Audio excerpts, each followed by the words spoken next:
NFL Week 2, man, we had some wild and crazy and WTF moments, didn't we?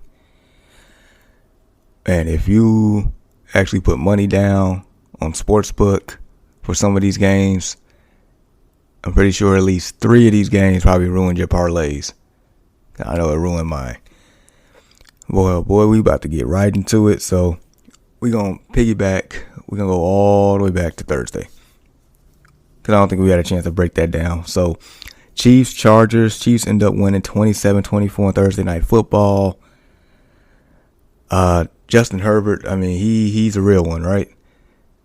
That man took a shot to the ribs. He actually ended up, having a fractured rib. I guess he's day-to-day or week-to-week, whatever you want to call it.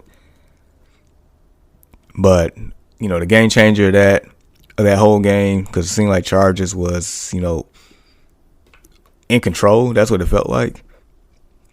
And then right at the 1 yard line, Justin Herbert threw a pick six.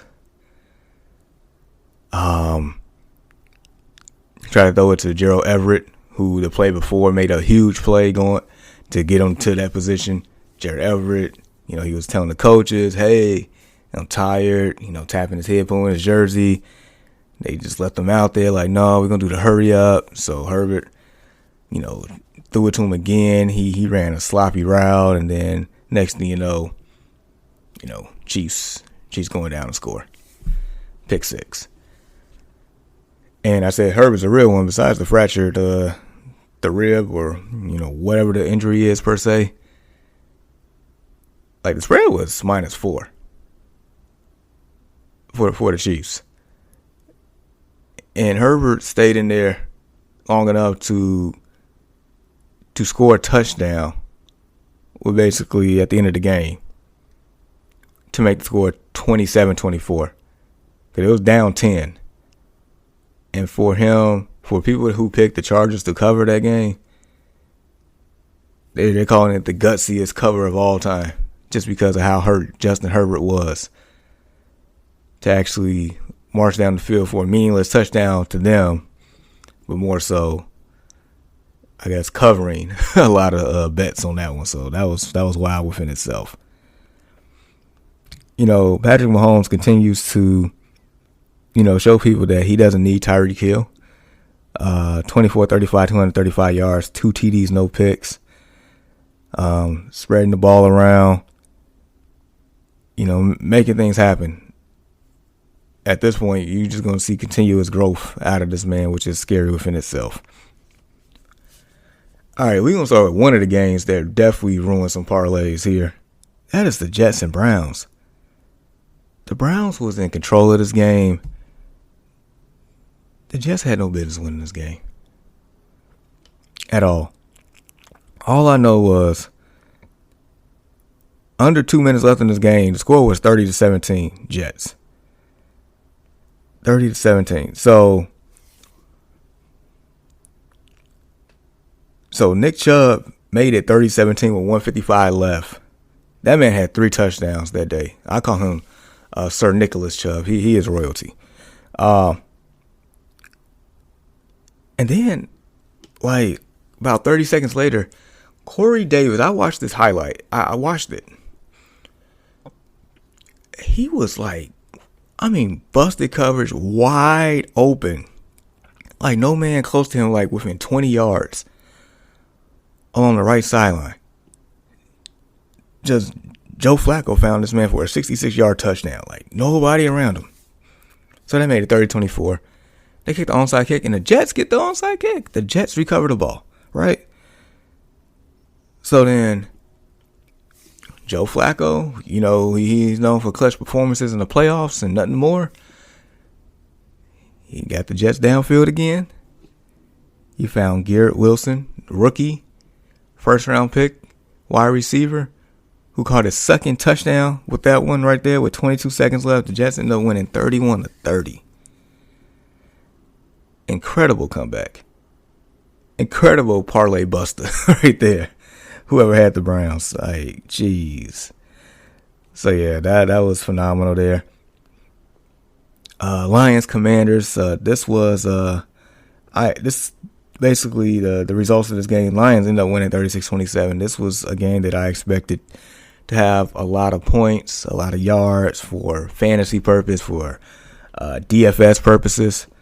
And so it didn't disappoint. It might start off a little slow for the Commanders side because they was down 22-0 at one point, but they battled back. But nevertheless, this was a battle of the first two picks in the 2016 draft. The number one overall pick was Jared Goff, as you know, went to the Rams. He took him to a Super Bowl, didn't quite get it done. Now he's a Detroit Lion. The number two overall pick was Carson Wentz, who went to the Eagles, who was having an MVP season back in 17. I think it was 17, 18. It was whatever year the Eagles won the Super Bowl. He ended up getting hurt. Nick Foles comes in. The rest is history. Now he's been bouncing around. He's on his third team in 3 years, which is not a good look. But anyway, Carson Wentz, 30 of 46, 337 yards, 3 touchdowns, 1 pick. I mean, from the stat line itself, it didn't look too bad, right? Curtis Samuel, he seems rejuvenated. He seems healthy, and he's out here for the first couple of weeks been balling. This past game, 7 catches for 78 yards and a touchdown, including a 21-yard run as well. Jared Goff, he had 4 touchdowns, no picks, with 256 passing yards. DeAndre Swift, he was banged up. He came in with an ankle injury, designated as questionable, but he came and played. He only had 5 carries for 56 yards, so, you do the math, that's over 11 yards a carry. Not to mention 2 catches for 31 yards and a touchdown. Amon-Ra St. Brown, 116 yards receiving off of 9 catches and 2 touchdowns. I mean, he was in his bag. The Lions are not bad. I'm trying to tell y'all, the Lions are actually decent out here. We'll see. Now, this Bucs-Saints game, now, if you watched the first 3 quarters, you probably was snoozing. It was boring. It was 3-3. It was just, very competitive defensive bout. Fourth quarter, we found out Tom Brady was Tom Brady. We found out Jameis Winston was Jameis Winston. And we got a little, sauce in between here. So, as far as Tom Brady, I mean, he threw a dime to Rashard Perriman for a touchdown and made it 10-3. Went under 8 minutes left. And then you had, Jameis Winston, throwing 3 picks. Trying to make a sequel for Mr. 30 for 30 here. Eating those L's instead of eating those W's. But the real headliner is the ejection between Marshawn Lattimore and Mike Evans. For those that don't know, these two have history. I think dating back to 2017. They don't like each other. I just know every time Mike Evans plays the Saints, he has a terrible game because Marshawn Lattimore usually gets the best of him. In this little scrum or situation here, I know Lattimore was and Tom Brady was jawing at each other. And I think Fournette comes in, shoves him a little bit, and then shoves Lattimore a little bit. Lattimore, I think, kind of shoves Fournette a little bit. And then Mike Evans came out of nowhere, ran up and just bull rushed the man, knocked him to the ground, and then that's when all she wrote. And now Mike Evans is suspended for the next game. So, congratulations. So, yeah, nonetheless, Bucs end up winning 2010. Panthers, Giants, Giants are finding ways to win games they normally would lose.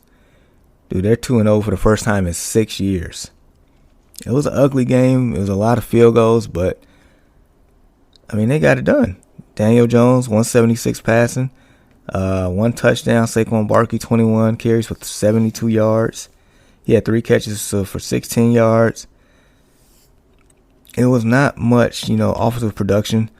Christian McCaffrey ran up for 100 yards over 15 carries. I mean, and he caught 4 passes for 26. DJ Moore caught a touchdown as well. But other than that, it was definitely more so a field position game. Time of possession, efficiency, basically can't make a mistake. So it was like one of those type games. But shout out to the Giants for being 2-0. Panthers are 0-2. Patriots, Steelers. Now, one of my guys who lives by me, he's a diehard Steelers fan. His son did extremely well in school. So he packed up him and the kids and the wife, drove all the way from here to Pittsburgh for that game. Last second decision. He actually ended up with great seats, by the way. But he drove all the way there to see his Steelers lose, unfortunately. Patriots win 17-14. This one right here was definitely a close game. A lot of, clutch plays as far as, getting stops here and there. Mac Jones, 252 passing yards with a pick and a touchdown there.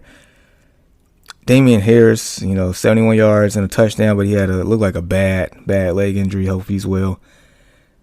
Dude, the pass that Aguilar caught from Mac Jones, that was a sensational catch for a touchdown. I think that one, was the momentum changer right there. He had 6 catches for 110 yards and a touchdown.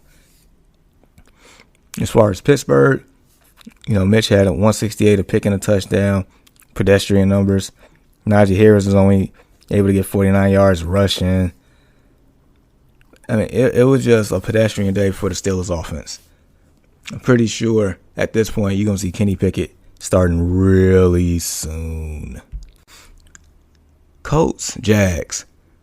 So I am convinced that no matter what, no matter who's the quarterback, no matter who is coaching, no matter the personnel, no matter who's wearing that royal blue jersey with the white stripes in the horseshoe, they just can't win in Jacksonville. They just can't do it. They can't. Not only they can't win, apparently they can't score either. Jags waxed the Colts 24-0. Bagel, goose egg, whatever you want to call it. Of course, Colts didn't score at all. At all. Matter of fact, Matt Ryan, he had 195 yards passing and 3 picks. Trevor Lawrence, number 1 overall pick from a couple years ago, 235 yards and two touchdowns. Like, I don't understand. Look, Jonathan Taylor, he only touched the ball 10 times. 9 rushing attempts the whole game for 54 yards. The man averaged 6 yards a carry, and you refused to give the ball. Give him the ball. The Colts ran a total of 13 times in that game, and they passed 30. Like, what are you doing? Jonathan Taylor is by far the best player on your team. Give him the ball. And I own Jonathan Taylor in one of my fantasy leagues. But it's not even about that. It's just more so about common sense. If you got last year's leading rusher on your team, by far the reason why you made the playoffs last year, going against the Jags, who's in your division, who's not really good at stopping the run, but you only get the ball to this man out the backfield 9 times. Make it make sense, bro. As far as the Jags, James Robinson, he ended up scoring another touchdown this week. Christian Kirk found the end zone twice. Jags 1-1. I mean, Jags actually look like a competent team out here. I don't know what to say about the Colts. They're not 0-2, but, 0-1-1, you might as well be 0-2.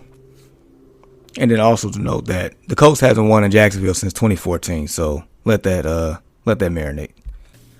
All right, here's the second game that would destroy your parlays. Ravens, Dolphins. This was an incredible game. Not incredible for me, but nevertheless, as a football fan, I enjoyed it. As a guy that, had a parlay, that went out the window. But nevertheless, Ravens ran back the opening kickoff. Ravens was dominating this game. Ravens was up 35-14. I want to say in the fourth quarter. Yeah, they were up 35-14 in the fourth quarter. And then Tua and that Dolphins offense happened. So with 12-12 left in the game, Tua threw a 2-yard strike to River Crackcraft, whatever his name is. And then Tua turns around 5 minutes later, throws a 48-yard bomb to Tyreek Hill. And then about 2.5 minutes later, Tua throws a 60-yard bomb to Tyreek Hill. So you're telling me the defense blown coverage twice on Tyreek Hill on that. Justin Tucker hits a field goal with a little, before 2 minutes on that one. And then Tua finds Jalen Waddle for a 7-yard touchdown with 14 seconds left. Dolphins scored 28 points in the fourth quarter. Tua had 6 touchdowns, 469 yards passing, 6 touchdowns, 2 picks, and them 2 picks, pretty sure that came in the first half. Tua's on one of those make it or break it years, and he's showing people that he wants that contract, and I don't blame him one bit. And this doesn't take away from Lamar Jackson's incredible game. I mean, Lamar Jackson balled out. 318 yards passing, 3 touchdowns, and he had 119 yards on the ground with a touchdown as well. He had 4 total touchdowns in this game. But Dolphins are 2-0. That speed is showing. Tyreek Hill had 11 catches. Jalen Waddle had 11 catches. Tyreek Hill had 190 yards and 2 touchdowns. Jalen Waddle had 171 yards and 2 touchdowns. Like, these guys are getting it done. That's a scary, scary offense. Look out. Now, here's a game that almost, destroyed parlays. And I'm pretty sure it did as far as the spread itself. But actually, the Falcons almost beat the Rams. The Falcons almost did it. I think the Rams, got a little bit too lackadaisical. Took the foot off the gas, foot off the throat, whatever you want to call it. But Rams only ended up winning 31-27. So Matthew Stafford is still in continuance of Matthew Stafford from last week. 272 yards passing, 3 touchdowns, great, but he also threw 2 picks, which, led to the comeback of the Falcons. Mariota did a little bit better than I thought. 192 on the passing yards, 2 touchdowns and 2 picks. Against the Rams defense on the road, I'm not going to talk bad about that. Drake London, rookie wide receiver for the Falcons, 8 catches, 86 yards and a touchdown. He's starting to be an instant impact player. Cooper Kupp, if you have Cooper Kupp on your team, you're still happy, man. 11 catches, 108 yards and 2 touchdowns. He is still virtually unguardable in this one, but Rams get the win. They're 1-1. Falcons 0-2. 49ers. This here, I feel bad for Trey Lance. If you haven't seen it and if you want to see it, you can definitely find it on YouTube or Facebook, wherever you can find a video at. Trey Lance goes down with a bad ankle injury to the fact that if you saw it, you instantly knew his season was done, which in fact it is. So out goes Trey Lance. In comes Jimmy G. And, this whole Jimmy G circus in the offseason, they was going to trade him. They was going to cut him. They're going to trade him again, waiting for him to heal up for his surgery. So they really going to trade him. Then the last hour, they brought him back, restructured his deal. And here we are. He's the starting quarterback once again for the 49ers. Came in with 154 yards passing, a touchdown. Look, Jimmy G doesn't put up sensational stats every week. But the moment that you saw Jimmy G in there, you just had 100% confidence that the Niners were going to win that game.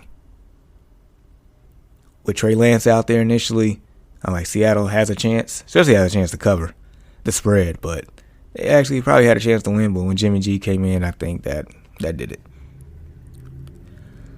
That did it. Niners ended up winning 27-7.